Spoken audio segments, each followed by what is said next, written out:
Welcome back to the Rhino Investor Education Series. This week, we're talking about a topic that comes up all the time and is highly misunderstood: Social Security. Today is the introduction with Social Security basics. Part 2 dives more into the spousal and survivor benefits. Part 3 is about taxes and penalties to be aware of. And then we wrap up with the solvency and sustainability of Social Security in the future. So join us. We're glad you're here.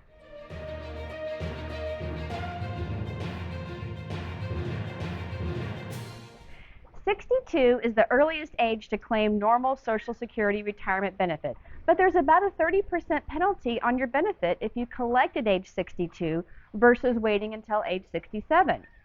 Why do so many of us take that penalty? For one, that benefit that you've paid into for so long and waited for so long is hard to resist once it's finally available. For another, faith in the Social Security system is not as strong as it used to be, and people are more likely to take the bird in the hand now versus waiting for a potential raise in the future. But more often, from the conversations I've had with clients over 30 years, not everyone has a strong belief that they'll live to an extreme age.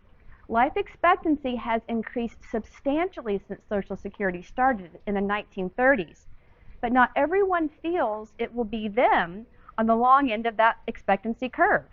And even though you're being promised that you'll make more if you wait to start benefits at full retirement age, it takes a long time to make up for the fact that you received nothing for 5 years. Let me give you an example. Say you and your neighbor are the same age, and you both just turned 62 and asked for your Social Security estimate. And you both happen to have the very same Social Security estimate of $1,000 a month at full retirement age of 67. You decide to start collecting now at 62. So since you're starting early, your monthly benefit is reduced by about 30% to $700 a month. Your neighbor said she's going to wait to start collecting at age 67.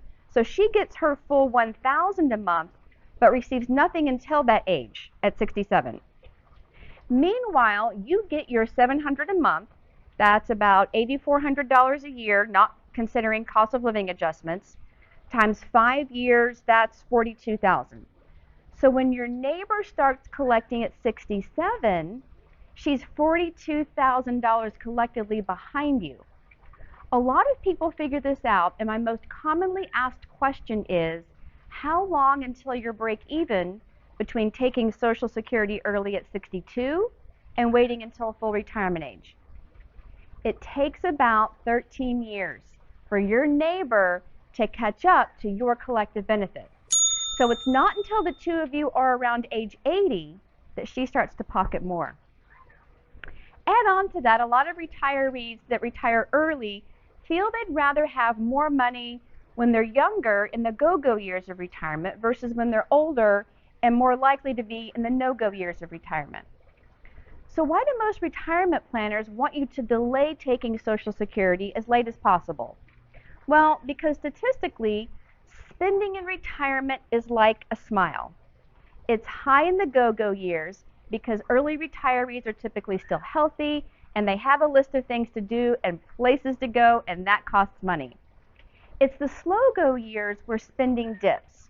You've been to the places and you've done the things and typically stay closer to home during those years. It's around age 80 that spending starts to tick up again.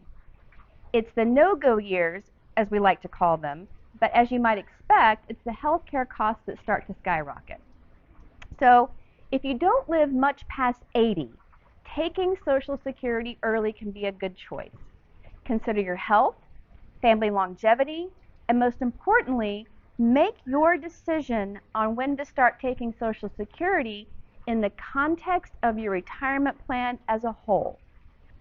I use a Social Security optimization calculator in my retirement planning with clients because there are some nuances of the Social Security rules that can especially make a difference for how and when couples claim benefits.